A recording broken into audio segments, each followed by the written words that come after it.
Hello दोस्तों। आजकल जो वेट लॉस वाली नई दवाएं चल रही हैं, उनके बारे में एक बहुत बड़ा सवाल है। क्या होता है जब आप उन्हें लेना बंद कर देते हैं? आज हम इसी की तह तक जाएंगे, तो चलिए शुरू करते हैं।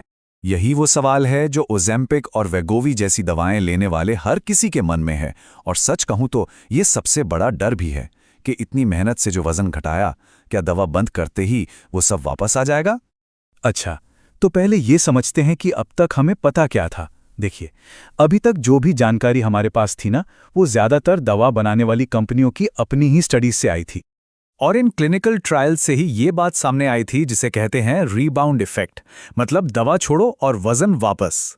जाहिर है इस डेटा ने एक बहुत बड़ी टेंशन पैदा कर दी थी कि क्या ये दवाएं लॉन्ग टर्म में सच में काम करती भी हैं या नहीं।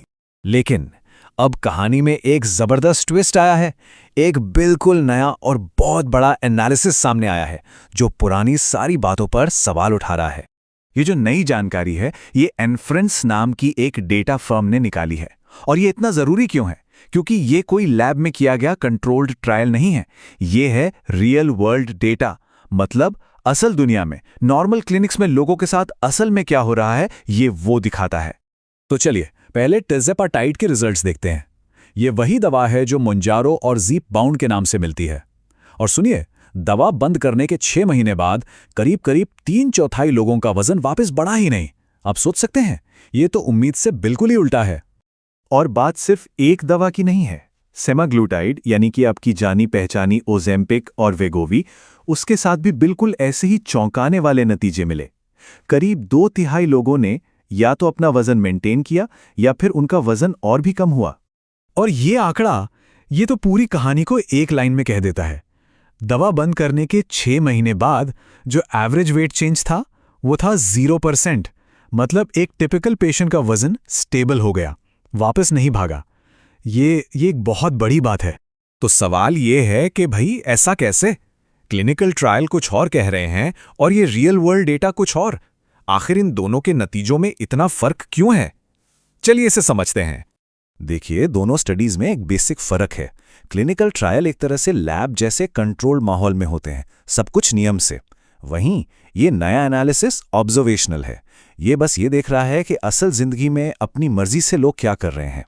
तो जाहिर है दोनों के नतीजे अलग अलग आ सकते हैं। इसका मतलब ये नहीं कि कोई एक गलत है, बस दोनों अलग अलग चीजें देख रहे हैं। हाँ, और ये भी साफ साफ बताना जरूरी है कि इस नई स्टडी की भी अपनी कुछ लिमिटेशंस हैं। एक तो ये अभी तक पीयर रिव्यू नहीं हुई है, और दूसरा इसमें ये नहीं देखा गया कि लोग कौन सी डोज ले रहे थे या उनकी लाइफस्टाइल कैसी थी। इस पूरे मामले पर हार्वर्ड मेडिकल स्कूल के डॉक्टर माइकल गिब्सन की एक बात मुझे बहुत सही लगी।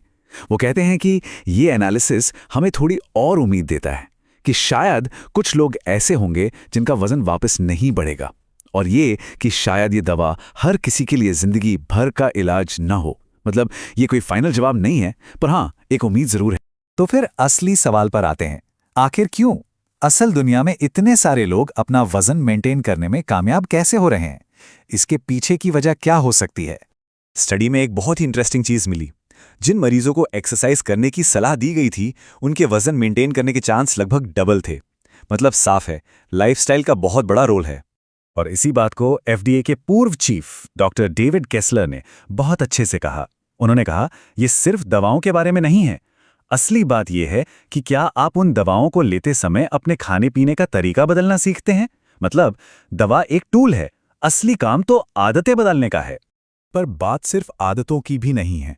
रिसर्चर्स को यह भी लग रहा है कि शायद ये दवाएं शरीर में कुछ परमानेंट बायोलॉजिकल बदलाव भी कर देती हैं। हो सकता है दवा बंद करने के बाद भी भूख पर कंट्रोल बना रहे या शरीर का एनर्जी बैलेंस सुधरा रहे। और ये हमें भविष्य की तरफ ले जाता है। जैसा कि नेनफ्रेंस के वेंकी सुंदराजन कहते हैं, ये डेटा मोटापे के लिए एक डिजीज मैनेजमेंट अप्रोच का रास्ता खोल सकता है। मतलब हम ये बेहतर तरीके से पता लगा पाएंगे कि कौन दवा को सुरक्षित रूप से बंद कर सकता है, किसे बीच बीच में इलाज चाहिए और किसे लगातार इलाज की जरूरत है। एक तरह से पर्सनलाइज्ड ट्रीटमेंट। तो आखिर में ये एक बड़ा सवाल हमारे सामने आकर खड़ा हो जाता है। क्या मोटापा एक लाइफ लॉन्ग सजा है जिसके लिए जिंदगी भर दवा लेनी होगी, या फिर ये एक ऐसी कंडीशन है जिसे सही अप्रोच से मैनेज किया जा सकता है? ये नया डेटा कम से कम दूसरी संभावना की तरफ एक मजबूत इशारा तो कर ही रहा है। अगर ये वीडियो यूजफुल लगे तो लाइक करो और ऐसे ही रियल एक्सप्लेनर के लिए सब्सक्राइब कर दो।